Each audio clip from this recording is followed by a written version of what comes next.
नमस्कार दोस्तों, आज है द्वितीय अध्याय का 22वां श्लोक और 22वें श्लोक में श्री कृष्ण कह रहे हैं कि और यदि तू कहे कि मैं तो शरीरों के वियोग का शोक करता हूं तो यह भी उचित नहीं है, क्योंकि जैसे मनुष्य पुराने वस्त्रों को त्याग कर नए वस्त्रों को ग्रहण करता है, वैसे ही जीवात्मा भी पुराने शरीर को त्याग कर नए वस्त्रों को धारण करती है। तो यहाँ पे श्री कृष्ण कह रहे हैं कि आत्मा शरीर को वस्त्रों की भांति छोड़ती है और ग्रहण करती है, पर क्या हमने कभी शरीर को वस्त्र की भांति अनुभव किया है? नहीं। जिसे हमने ओढ़ा है, पहना है, जो सिर्फ हमारे बाहर हो, नहीं, हमने तो आज तक शरीर को अनुभव ही किया है। हमें भूख लगती है, दर्द होता है, तो ऐसा थोड़ी लगता है कि शरीर को भूख लगी है, दर्द हुआ।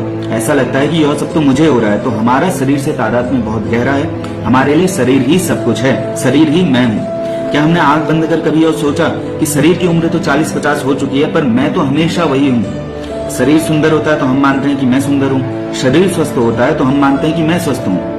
यह प्रतीति समय के साथ और गहरी होती चली जाती है। फिर शरीर वस्त्र नहीं रह जाते, अपितु हम ही वस्त्र हो जाते हैं। शरीर को जो बोध होता है वह कृष्ण कहते हैं वस्त्र की बात है, लेकिन हम इससे इतने चिपट गए हैं कि वह वस्त्र नहीं रहा। जब तक यह शरीर और मेरे बीच फासला पैदा नहीं होता, तब तक कृष्ण का यह सूत्र हमारे समझ नहीं आएगा। इसके लिए हमें शरीर के भीतर प्रवेश करना होगा।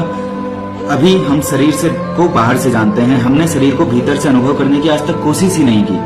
इसे आंख बंद कर भीतर से अनुभव करने का एहसास करें कि शरीर भीतर से कैसा है, और जैसे जैसे सब साफ होने लगेगा हम पाएंगे कि शरीर के भीतर एक दिया जल रहा है और चारों तरफ सिर्फ कांच है, और हमने आज तक कांच को ही ज्योति समझा है। धन्यवाद।